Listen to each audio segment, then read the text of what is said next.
How's it going? And welcome here. We're going to do a little Valentine's edition here with Dr. Larry Goodman. How you doing, Larry?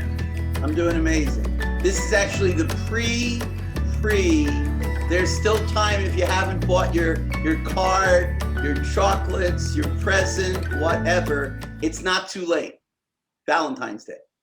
Valentine. Well, Valentine's is today is Thursday, and it's going to be on Sunday. So now I'm going to have to pump this out faster than normal so people can hear these pre-thoughts. Right. But that is the idea. We want to just give a couple things.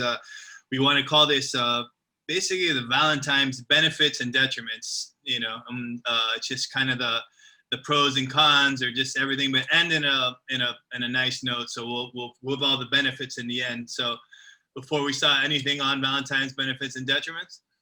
Well, the ultimate beneficiary of Valentine's Day is the Hallmark card company, and the florists, and the restaurant owners, and the jewelry stores. And other than them, there's at least as much pain as there is pleasure in the whole development of the enterprise called Valentine's Day.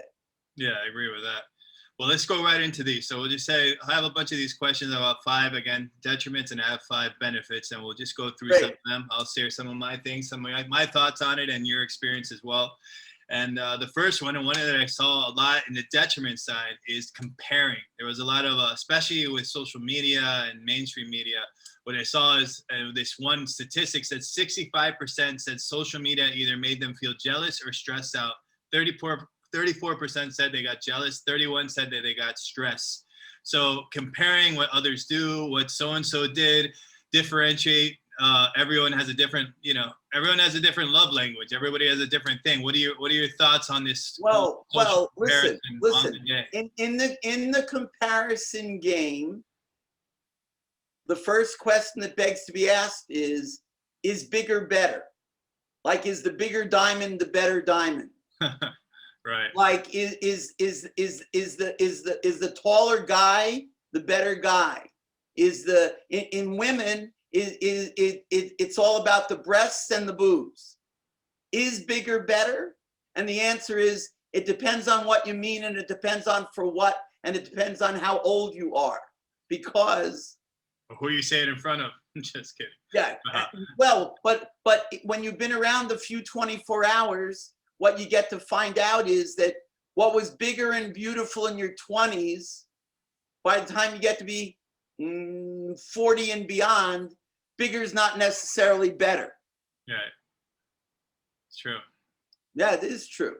Very true. So, stop comparing so much. We each have our individual lives.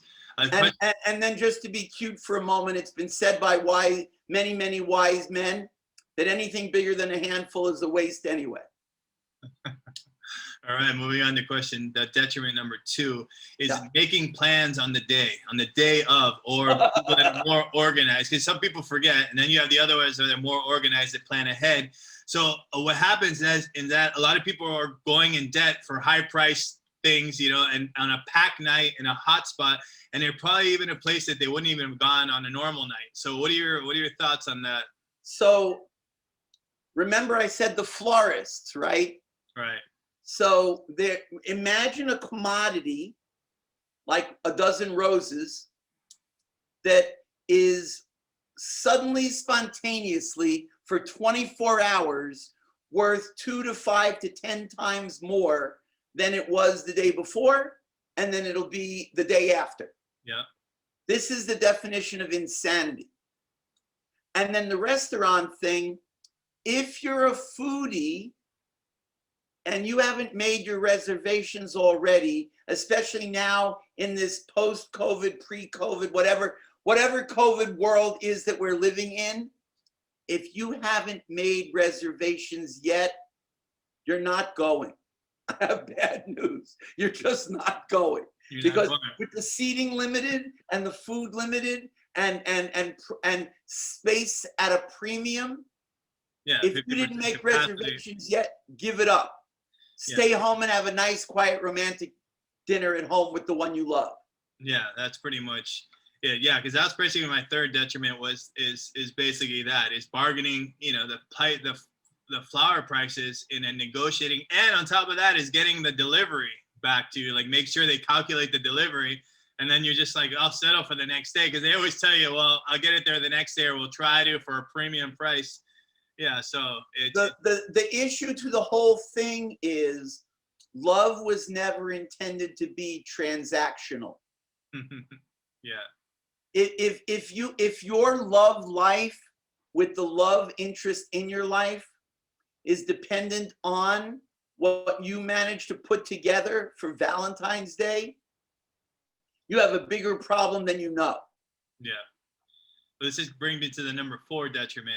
And this was more for the single, you know, that feeling, that sense of feeling lonely or reminiscing of past so Valentine. left out and so defective, and so what's wrong with me? Yeah. Oh, poor me. Brings up all self-confidence stuff, you know, who knows, and what we're all going through, and then this day plays out, the heartstrings. What do you recommend for the emotion that shows up is, am I ever gonna have somebody that loves me? Mm-hmm. Mm-hmm. Like there's something really tragic about waking up on Valentine's Day morning alone. Yeah. Yeah, it's really tragic, especially if you pick the wrong one the last time. Pick the wrong one, right? No, in business coaching, no help is better than the wrong help. And in the land of love and relationships, believe me, because been there, done that, no partner is better than the wrong partner. Believe it. Right. Yeah. No kidding. So this leads us into the next thing. So in the end of the day, before we get into the benefits, you know, this love day, this term of Valentine's Day, it's just a prescribed holiday. It's a specific industry of a specific day, like Mother's Day, this to make you feel bad in those first days. If you want to laugh about it, when you get a chance, Google Saint Valentine.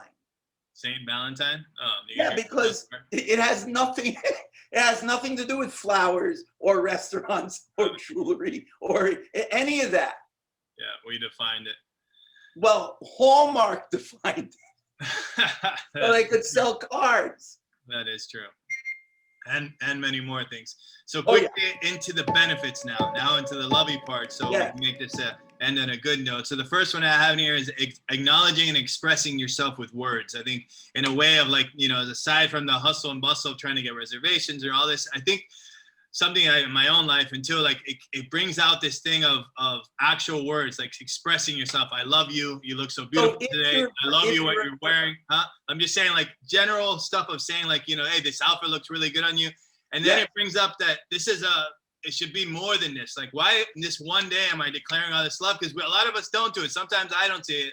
And this day makes me recognize the day of, like, I should say this more often and more consistently. Right. So what if you treated every day like Valentine's Day, just from the point of communication of your feelings? Right. What if you really, really said, I love you every day? And even more than that, what if you really meant it? Mm-hmm. Like, what if you really stopped, took a breath, look your partner in the eye, and make the connection? And you know what? If you do that right, you don't even have to say, I love you. They feel it. Not that it doesn't hurt to say it, but still got to say it, though. So number 2 on it is that, you know, I think communication, what you just repeated there too. And I think we're all busy. And I think for some people that it's like kind of a burden, I think you have to sit down, turn off the TV, put the phone in another room, and have this and bring in a full awareness and have full communication, you know, and make them feel like, look, today, Valentine's is a packed day. And I have a perfect example. Let's do another day outside the hustle and bustle, and we'll make it more consistent. Date your wife, date your life. Like, for example, one of the things that what made me bring this is, you know, my girlfriend does reservations for a major restaurant in Palm Beach. And some of the people, most of the reservations has called and go, hey, we'd like for February 16th or February 18th. She's like, oh, is any special occasion that you want me to write in the notes? He's like, yeah, it's just 2 days after Valentine's, and I want to take my wife out on Valentine. So it's like a consistent, I don't want to be in the bustle. So the whole thing is, so that's one way of saying it. So I feel like this over consuming of like, what should I get or what should I, if you sit down and say let's plan this stuff out, like literally plan it out. And that's another thing. Don't say, hey, we're going to go out another time, because a lot of men do that. I do that.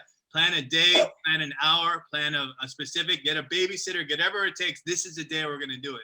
You're speaking to the power of rituals. You're speaking to the power of having a schedule. You're speaking to the power of making a plan and sticking to it. And yes, it works. Those who fail to plan to fail. Right. They do. True. Very true. So next one on it is, we talked about the single part and on the detriment, but also on the other positive side of it, on the benefits of it. I mean, I remember when I was single, actually Valentine's was a fun time to go out, because you had a bunch of other vulnerable people that wanted love, and you would go to a bar, you go to here, and everybody was like, hey, you don't have Valentine's? I don't have Valentine's. It was kind of cool. Oh so, yeah, I haven't had that experience, but I can honor that. I'm just saying, I'm bringing up some benefits of it. And then the other thing too, it's okay to be alone. Like, why is that one day going to depress you? Do like a spa day for it, or make your goal, watch an amazing movie, get off social media and enjoy a walk in nature, like, and celebrate the day instead of drowning in it, Go have a boys' night out. Go have a girls' night out. Yeah. Who said it has to be about romance? Yeah. If you have a romance with yourself first, you're much more likely to have a good romance with your partner. Right. Yeah. Yeah, that goes into the next one. So love is also about relationships and good friends that we should honor as well. That these people that rise you up, those people that have stuck around or call you and make the effort, celebrate with them, and if your family's around and you have your family, bring them in, show the love. Because I always say, like, I don't have kids, but I just, over and over in all the human behavior and all the kids see what we're doing more than what we're telling them to say. So, yes, but listen, and we just need to be socially responsible here. Right. It's 2021 and it's COVID. True. That's true. You don't get to bring anybody in unless they're in your bubble. Yeah. But you can do it this way, this very way. My daughter last Saturday had an absolutely beautiful Zoom wedding. She and her now husband were in Seattle. Everybody else in the wedding party was wherever that they were.